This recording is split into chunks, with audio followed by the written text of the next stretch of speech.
Welcome to the Wild Dog Arcade. Today, our Dungeons & Dragons gets more cool.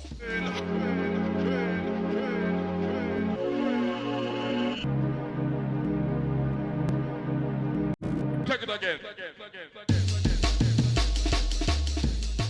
Today, I'm going to walk you through installation of flipper coolers.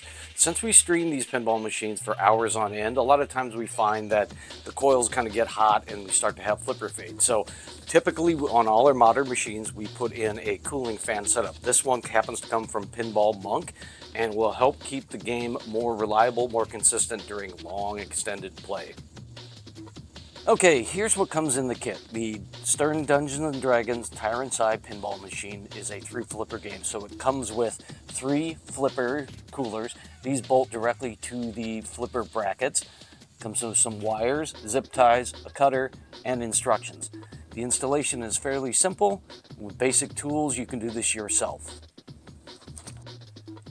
Alright, I've got the playfield up and I'm getting ready to put on the flipper coolers, but there's one thing to note, and this is something I do. It's completely optional. You can do it if you want or not. If you look at this factory coil, you'll see that there is actually paper over that, and it actually tells you like the part number and stuff like that, so it's a really handy thing. But what that does is it keeps the air from getting to the actual wires, which are what are making the heat. But this isn't the only thing. Underneath, they actually have a large wrap of black plastic tape as well. This goes around like 2-3 times. So you can imagine with this layer stacked up that cooling won't be as effective because you're not actually blowing air on the coil, you're blowing it on the paper. So I always take these off so that way it allows us to have longer, more reliable, more consistent games. So again, this is completely optional. You can do it if you want.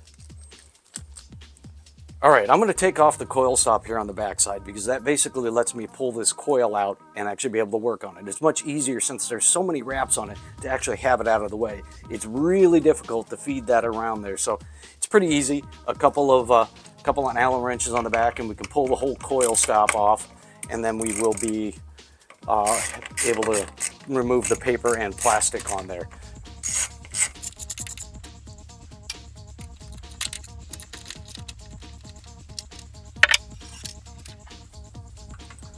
So coil stop comes off. There's a little spring in here, so don't forget to put that back in when you're reassembling. So coil just slips off and pulls out. Now you have access to the coil, and it's much easier to do this. So you find the edge and you can peel them. So.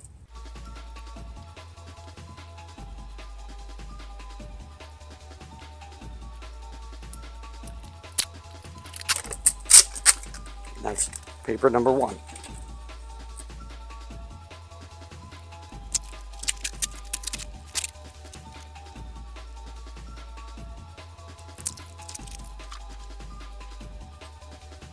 So sleeve goes into the back. Make sure you don't forget that. Feed it back through. Feed it into there. There's a pin that aligns it that'll help keep it right where it's supposed to be. And grab your coil stop, your spring, and insert it into the back. Push it in a little bit while you put the screw in. So I'm going to get these screws started in there. I got to grab the other one because it fell further in the cabinet. You'll see the spring kind of pulls it out, so you have to push the coil stop in to actually do that. So now that I have the bolts kind of pre-started, so you can go ahead and tighten it. So it's just a typical Allen socket or Allen driver.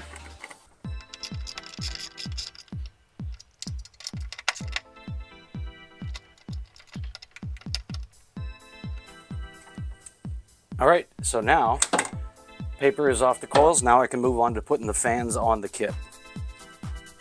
Next step in this process is to actually put the fans on her. So this is the fan in the mount. What it does is it sandwiches in these 2 bolts down here, which then aims the fan at the coils, which will then cool it.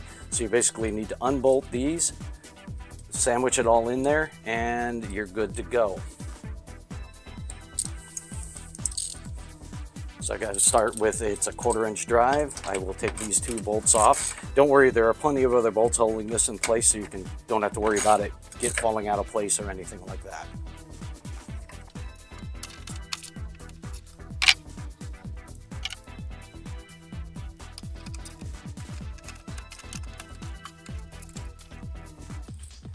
So you notice the other bolts sort of shadowed behind this thing, so you'll have to either use a wobble socket, or the factory screws actually have slots in for a flat screwdriver, which is probably what I will have to use to actually do the tightening. So let me get that. I'm gonna go grab that tool out of the toolbox and we can tighten this up. All right, I went and got a really skinny screwdriver because this back one is really tough to get to. So be careful, don't put too much load on that because you could break the plastic on that. These are just 3D printed, so you know they're decently durable for the game, but they won't take much, lots and lots of side loading. So just be careful when you're tightening it, not to lever on the rest of the bracket.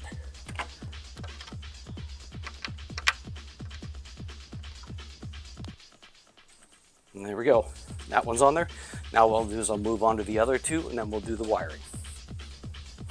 Okay, I've gone and put in all of the fans. So you got 1, 2, 3 fans in this machine. So that way each flipper coil gets its own fan. So now we'll move on to the wiring. All right, now that I've got the install done for the actual fans themselves, I'm gonna start to do the wiring. So the first thing you do is grab this wiring jumper here. It's got this mating connector. It'll plug into CN11 here in the corner.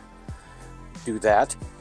They recommend looping it around into this one, and that will give you a connection right here. So now we're going to do the next step in the wiring. Step 2, grab this little jumper harness, plug it into the connector in here. This will give you a couple of power outlets, and then slip it into there as well. So the rest of the wiring is going to connect to it that goes to the playfield. All right, now that you've done the work down inside the cabinet, now we're going to move to the back of the playfield and hook up some wiring. So you've got a couple of these wiring harnesses. They've got small fan connectors and the connector that will fit down there. So it's pretty simple. You just start finding your coil wires and then actually just hooking them up. So we'll do this. There are going to be 3 fans in this install, so plug them in. And we'll do some routing after I get all 3 of these hooked up. So in general, it's going to run down the middle.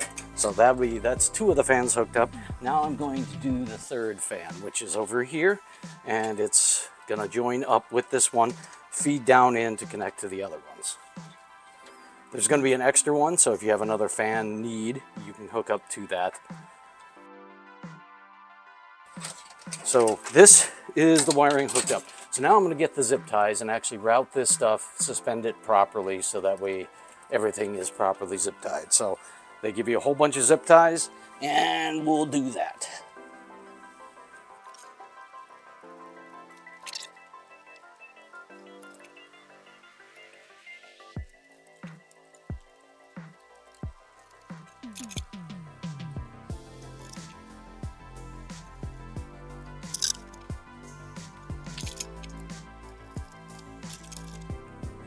All right, we're going to continue on with our routing. So the next step would be to actually take these connectors and actually plug them into these 2 things right here. So that's, before you do any of the more routing, just connect these 2 up. There's 2 connectors and 2 wiring harnesses. This is a 3 flipper game. So voila, you've got them hooked. Now just continue on routing it down along the other wires in the cabinet using the existing loops. And there will be 3 of those that you can connect to. So that puts them in there, and what you're going to end up with is you're going to end up with a little bit of extra here. Now keep in mind, if you have to pull the playfield, you're going to want to make sure you have enough slack. So what I am going to do is kind of there's this other wiring harness for the playfield. I will continue to zip tie it till about right here, and then zip tie these individually, and then I will have basically a service loop on that. So just take some more zip ties and zip tie it up. Now you might find that you want more zip ties. Always buy extra zip ties. I have batches of these things around here. That way, you know, I always got the right amount. So this is going to be pretty easy.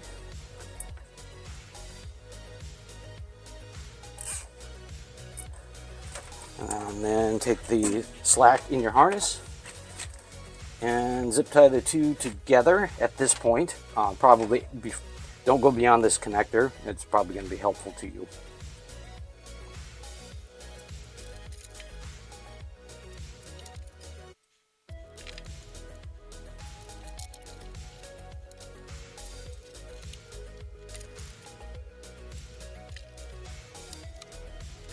All right, at this stage, we are all wired. Got it all routed down, routed around. I got a little service loop in here. So now you can go and cut off all the little pigtails off of all of the zip ties. You don't want them sticking out because they could get caught on things if you're moving the playfield in and out. They're generally annoying as well.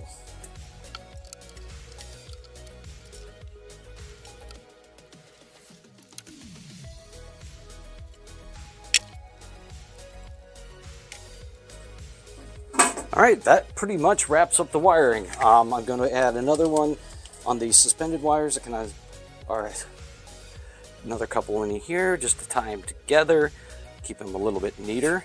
But basically, at this point, the wiring is done. I'm just going to do those 2 zip ties, cut them off, and the wiring is done. Now we can move on to testing. All right, the install is complete. I've got all 3 fans mounted. I've got all the wires hooked up. So I'm going to boot up the game.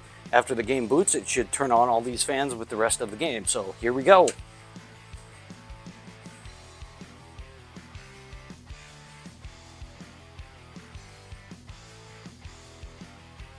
Game is booting. Can't see it, but it's booting.